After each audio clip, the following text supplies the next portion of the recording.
Hello, friends. It's Everyday Better Self here again, a channel sharing knowledge, life skills, and personal development.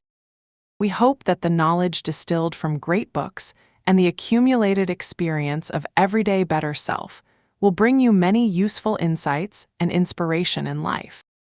As you are watching this video, are there still many things you haven't done? Homework that is due in a few days but hasn't been touched? A monthly report approaching its deadline that you haven't started?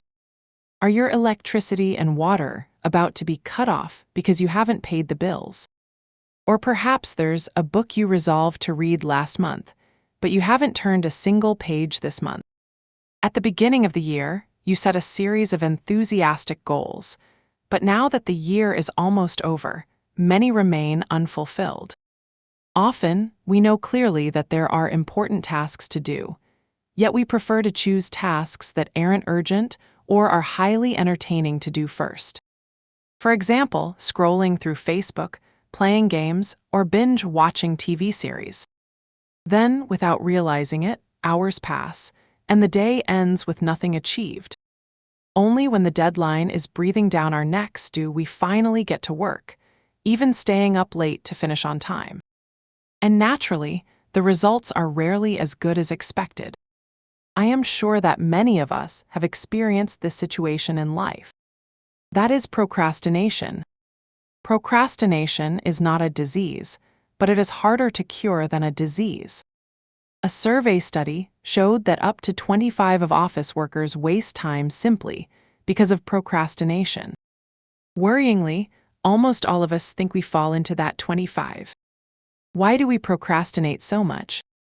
How can we completely end this disease to make our lives more interesting, have more time for rest and entertainment, and complete work better without the torment of procrastination?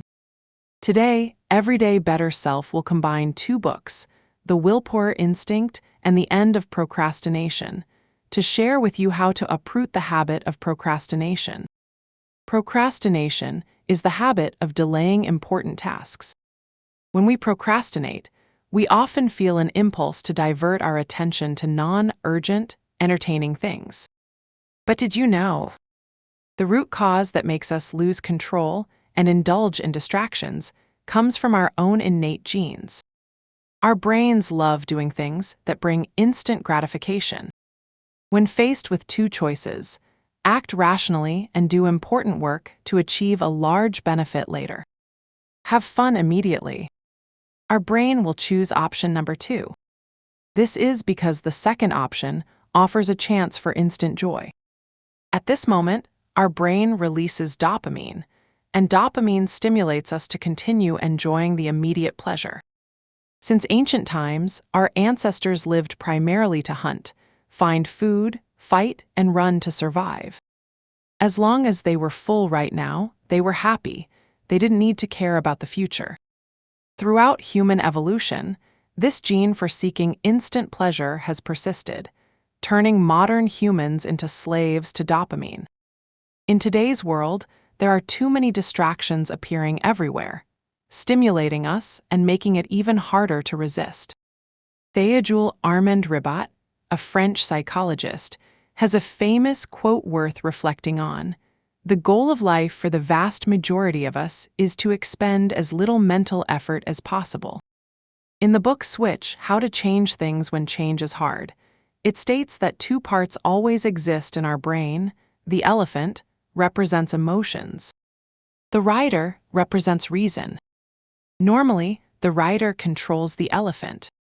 But when the elephant wants to do something else, the tiny rider finds it very difficult to control the massive elephant.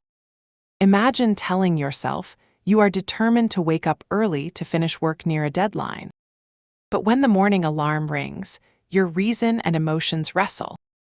When you turn off the alarm and go back to sleep, that is when your reason is completely crushed by the giant emotional elephant. Both the elephant and the rider are very lazy. If they don't receive strong enough commands from you, they will switch to autopilot mode, meaning they will follow established habits. Procrastination essentially comes from letting ourselves drive on autopilot without wanting to change. Many people offer methods to overcome procrastination, such as planning goals, eliminating distractions, or changing to a quiet environment. These methods are great.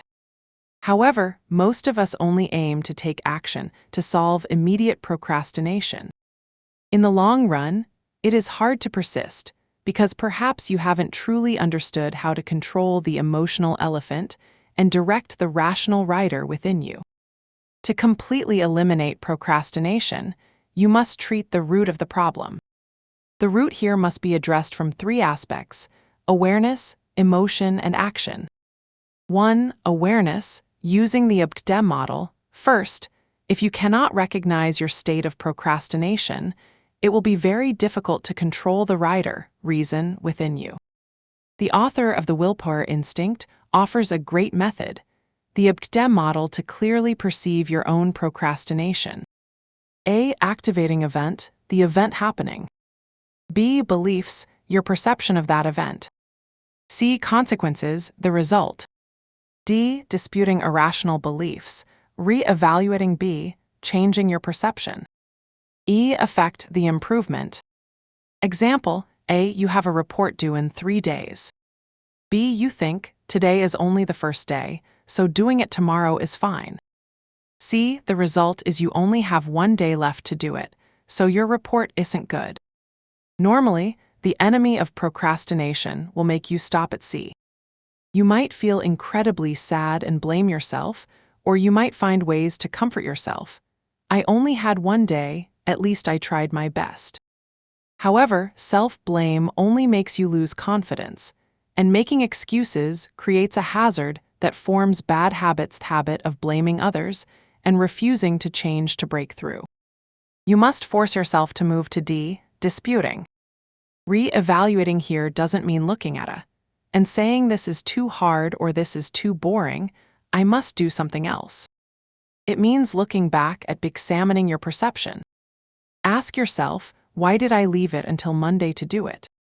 I remember when I was in secondary school, there was a year my academic performance dropped so badly that my parents were invited to the school. The main reason for my poor grades was that I always procrastinated.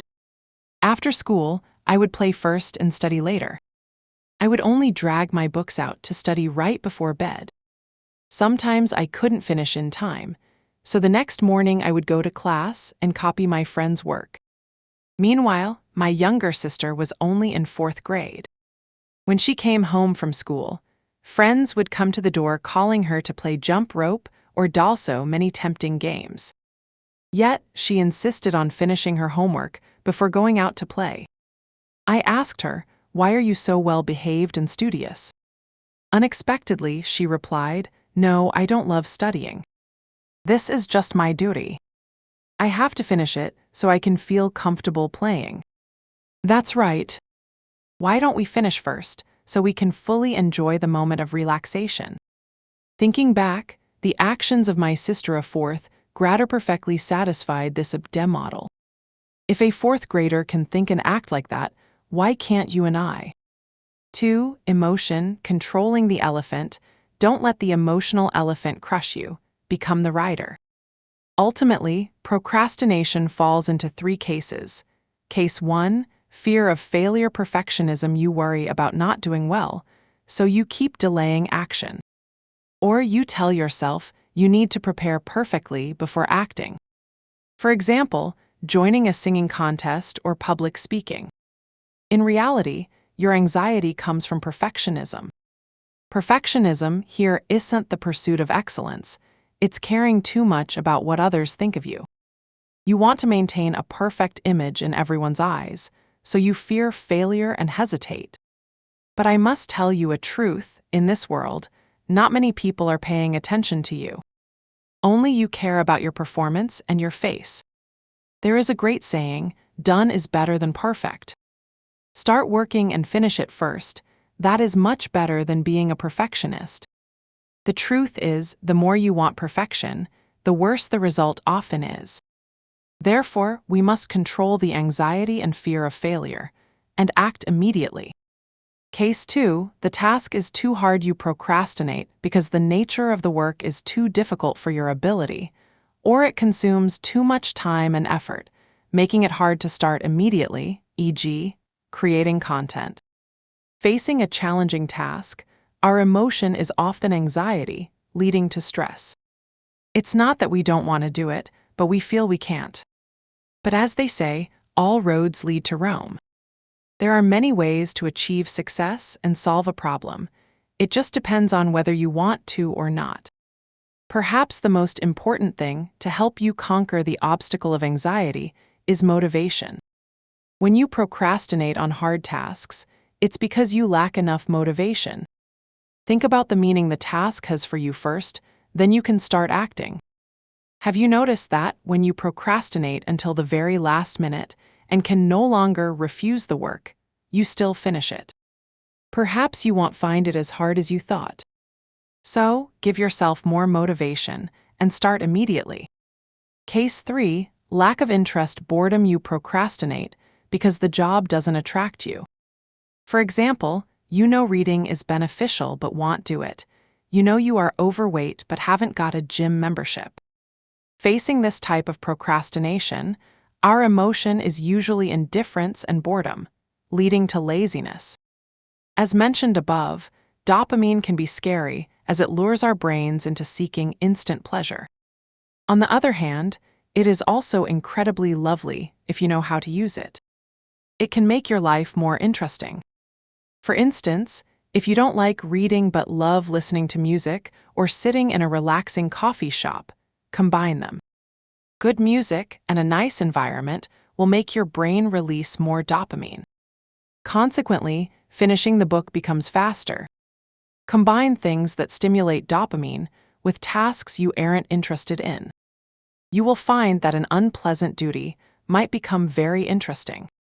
3. Action. After recognizing your procrastination situation and understanding your emotions, the final step is that we must act. I often tell my students, to succeed, you must clear your mind. Only when you correctly perceive your procrastination and control your emotions can you move to the right action. To win against procrastination in the final step, eliminate distractions completely. Find a time when no one disturbs you. Turn off all notifications. Use tools like Pomodoro or Forest to help you focus. But if even these methods can't make you sit patiently, and you still seek out tempting distractions, you can use a very effective method that I have tried. It is saying stop out loud. Whenever you are about to touch your phone, shout stop. It acts like a command that makes the emotional elephant inside you obediently listen. So, that is the method to completely end procrastination within you. To uproot the habit of procrastination, you must deeply understand yourself, control your emotions, and act immediately. Give it a try. If you succeed, please comment below so we can discuss and progress together. I hope you will soon defeat procrastination and take charge of your own life.